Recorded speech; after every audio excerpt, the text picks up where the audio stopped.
oh man. You guys, when it rains, it pours.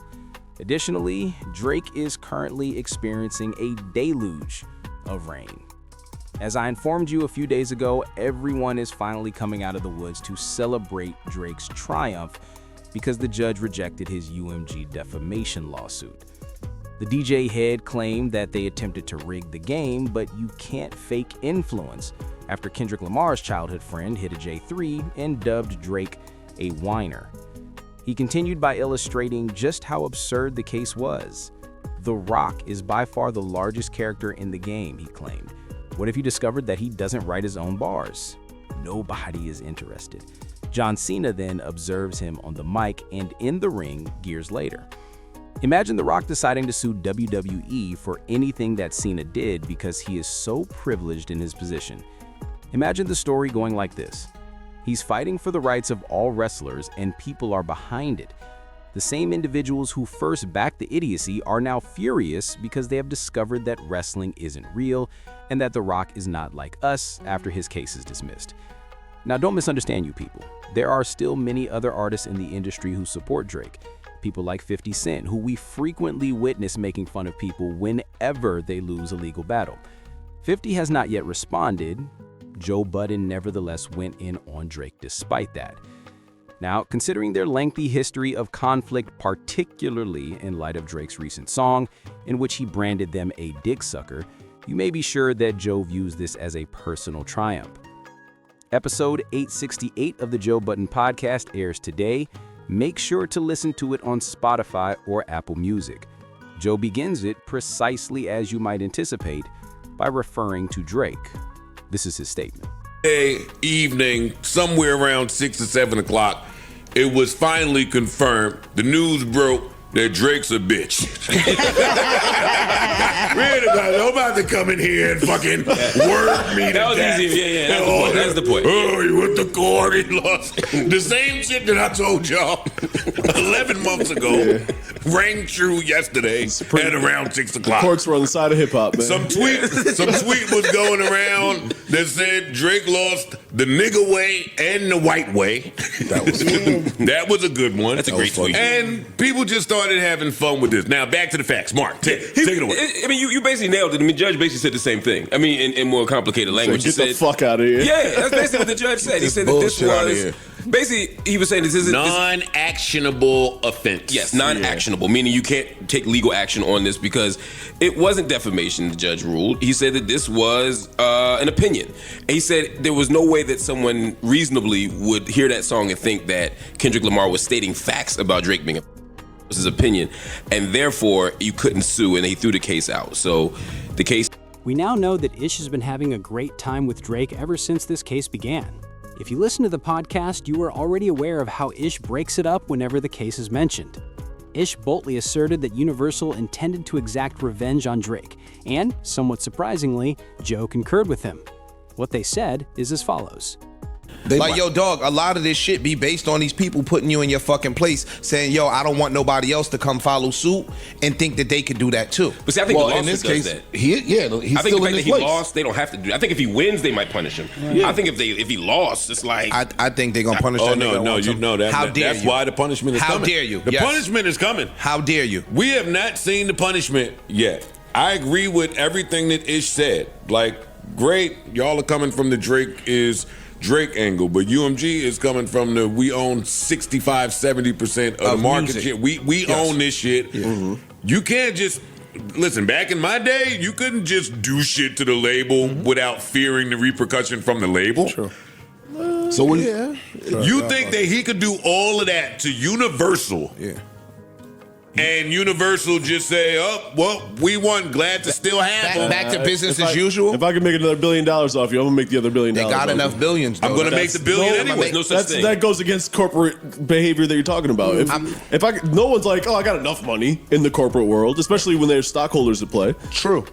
I'm getting the money regardless. I'm making the money regardless off of this I'm guy. making the money off of you. That's not true. So help me out. Wait, hold up. How not so? Because you know this in music, you can't just put shit out on the internet. Yes, it will do well because it's Drake, but if you put more money into it and do all the games that they do that we've been accusing them of doing, that we know they do, they're gonna do that with any new Drake music that they deem is commercially viable. Let me ask you a question then. Shoot. So why didn't they do that for the last year?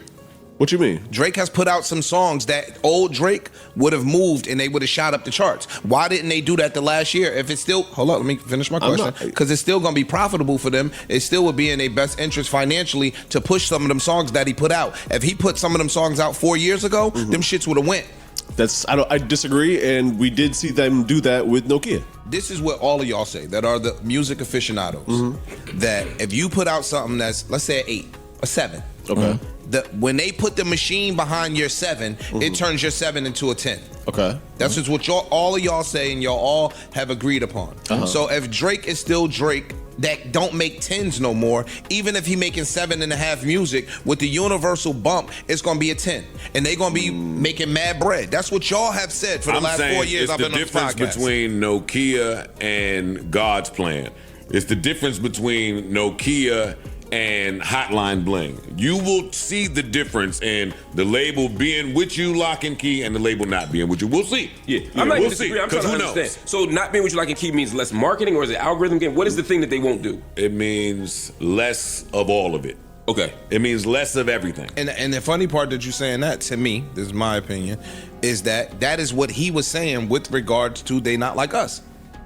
He's saying, they put extra gas. He's saying, my nigga, I was the nigga that I know how the gas works because they put the gas on for me for the last 15 years. Right. Gas was really good. I know what the fuck the gas looks like, so I know when y'all put the gas light on for this song. Not that the song wasn't dope already organically. Yeah, the song. Listen to what I'm saying. I He's right though, bro. The song was already fly. Everybody already took to the song organically. Niggas liked the song the day it came out. Universal ain't even get a chance to light the stove, and the shit was already gone. But I know the signs of when y'all put the gas behind. And that's why I didn't like the lawsuit. No, but that's why the lawsuit makes sense to me. Yeah. The lawsuit makes sense to me because I know what y'all do when y'all put the gas behind the shit. So y'all putting the gas behind some shit that's calling me a pedophile that could potentially make me lose mad billions of dollars. If it did what it did organically, right. Cool. That's his lawsuit. His lawsuit is not against Kendrick Lamar. I just didn't agree with the argument. No, and because we dissing him in hip hop, I'm talking about from a business perspective. That boy is right, and I don't want to get up here and cape for him because they gonna say I'm caping for Drake. That nigga is right. If I know what the gas looks like, and I know what it looked like when y'all put money behind a product, y'all putting money behind a product. I'm y'all artist, and y'all putting money behind a product that is calling me a pedophile to the world. In simpler terms, let me ask y'all. Y'all think Drake's footprint in America feels like we're used to it feeling? No. Music don't feel like we're used to music feeling. That could be the pow pow, right there. Yeah. From the minute, not like us putting the gas on it. It seems like the labels in them was kind of tired of him before that happened. Before Not Like Us. I felt like he was Drake was giving them niggas bullshit projects, that Certified Lover Boy and all that. Them wasn't fly projects that nigga. I thought he was just on a decline. Well, that kind of goes to the point that my argument against what you were saying earlier is Drake has released all these records that in previous times would have went with a little bit of gas. I kind of disagree. I don't think that nothing he's put out in the past 3 years maybe I agree with could hold a candle to Hotline Bling or his prime any shit. of these other records. So do you know think, what I mean? But we gas or not. Again, I'm not. Well, there's a lot of things happening at once. Yeah, I'm thinking. There's a lot of things happening at once. Certified Lover Boy cover. They say he was giving the label a fuck you with the cover. You said that. I said he does memeable that covers. That fucking so Certified Lover Boy album sounded like a whole bunch of shit that he had in the tuck somewhere. Learning how to take a L is important. Facts. Because everything that he does and has done since this battle has ended has just helped to prolong the success and drag out. Like, you making the legend of Not Like Us just bigger than ever. Yes. Yeah. I seen people streaming it last night. Running it back. I was like, I won't be surprised this shit into the chart again. Yeah. Jesus. And that's another L. Word. And you know what else, man? You fucking Canadians sometimes just can't read an American room. And that's what Americans have been saying for a little while now, right? Like, the crux of this case has been Kendrick was saying mean things. Yeah. Like that was the crux of the battle. He was being mean, and there may be some. Personally, I will have to disagree with this at this point. Drake is not only Universal's cash cow, but if you're Universal and you know Drake is open to joining you, you don't want to give him any more ammunition. Universal must acknowledge that they are currently being watched closely. Yes, you won the case, but keep in mind that everyone will now be closely observing your company's operations. That implies that whatever you guys do on the inside has now unlocked the Pandora's box.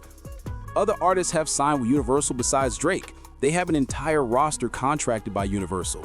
Why, therefore, would you seek to damage your label's reputation after the lawsuit was dropped? It seems a little odd that Drake and his team have not spoken out on the subject thus far, especially since it is October. Will there be an unexpected Iceman drop the following week? Let's wait and see. Please leave a remark below. Please subscribe to my channel and like this video. Mincy, I'll see you all later.